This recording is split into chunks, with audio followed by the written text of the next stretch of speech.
França, 1941. O território é ocupado pelo exército nazista. Quando pensamos em grandes produções de Hollywood ambientadas na Segunda Guerra Mundial, nossos ouvidos já esperam por trombetas militares, marchas patrióticas e orquestras imponentes à la John Williams. Mas o diretor Quentin Tarantino odeia o óbvio. Para contar a história de um grupo de soldados judeus americanos caçando nazistas, ele tomou uma decisão estética radical. Ele decidiu filmar a Segunda Guerra Mundial como se fosse um filme de Velho Oeste. E para colar os pedaços desse quebra-cabeça de sangue, humor negro e pura tensão, Tarantino não pediu uma trilha sonora. Ele vasculhou sua lendária coleção de discos e resgatou o som empoeirado, trágico e genial do mestre italiano Ennio Morricone.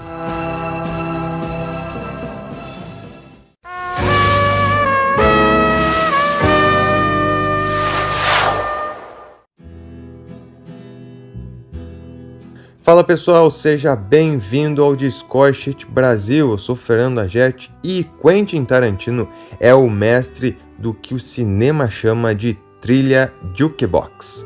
Ele não usa compositores para criar músicas funcionais. Ele escolhe faixas pré-existentes que carregam uma bagagem cultural própria e as joga dentro de contextos completamente novos. Em Bastardos Inglórios, o plano original do diretor era ter uma trilha 100% inédita composta por Ennio Morricone, mas devido a conflitos de agenda com o filme Bária, o maestro italiano não pôde assumir o projeto do zero. Em vez de se desesperar, Tarantino comprou os direitos de dezenas de músicas antigas que Morricone já havia escrito para clássicos do spaghetti western das décadas de 60 e 70. Ao fazer isso, Tarantino subverteu o gênero de guerra. Ele avisou ao espectador que as regras ali eram diferentes. Não estávamos diante de um documentário histórico, mas sim de uma ópera de vingança selvagem onde o deserto do Texas foi substituído pelos campos da Europa.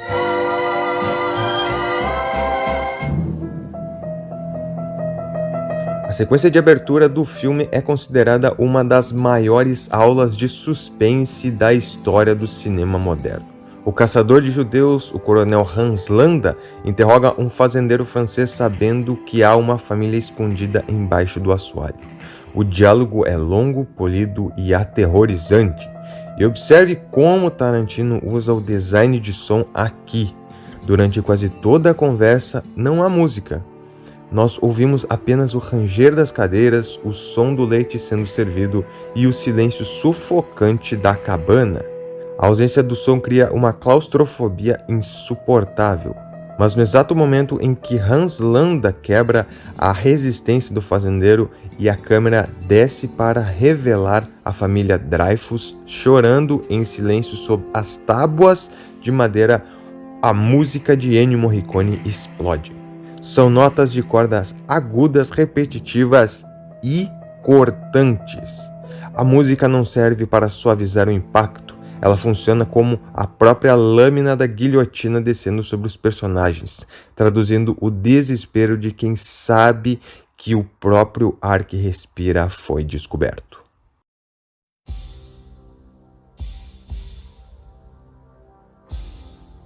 Se o uso do western já era uma quebra de padrão, no terceiro ato, Tarantino chuta as portas da precisão histórica com o seu anacronismo mais genial.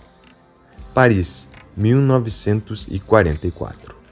Shoshana Dreyfus, a única sobrevivente daquela cabana inicial, agora é a dona de um cinema e está prestes a queimar viva toda a alta cúpula nazista, incluindo o próprio Adolf Hitler.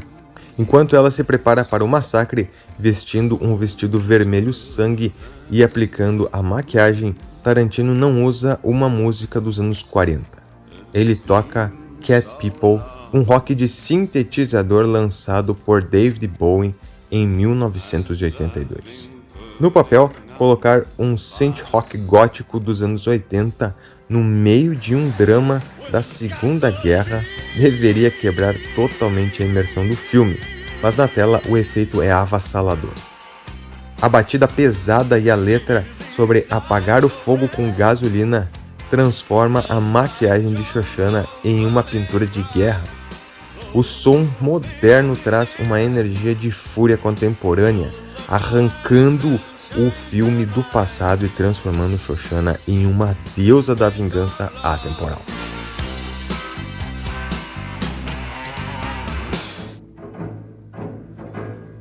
O clímax no cinema e o desfecho do filme são embalados por outra obra-prima resgatada por Tarantino, Rabbia e Tarantella, composta originalmente por Morricone para o filme italiano Allons enfants, de 1974. Essa música é movida por um ritmo militar frenético, mas ao mesmo tempo soa como uma dança folclórica de celebração. É o som perfeito para a catarse da violência tarantinesca. Enquanto o cinema queima e os bastardos metralham o camarote nazista, a música impulsiona o caos com uma urgência quase festiva. E ela se estende até a cena final, quando o tenente Aldo Raine grava a suástica na testa de Hans Landa e diz olhando para a câmera: "Acho que essa pode ser a minha obra-prima." A música de Morricone encerra o filme com uma sensação de triunfo absoluto. Tarantino e a música nos dão a justiça poética que a história real não pôde entregar, celebrando a ficção como a arma definitiva da vingança.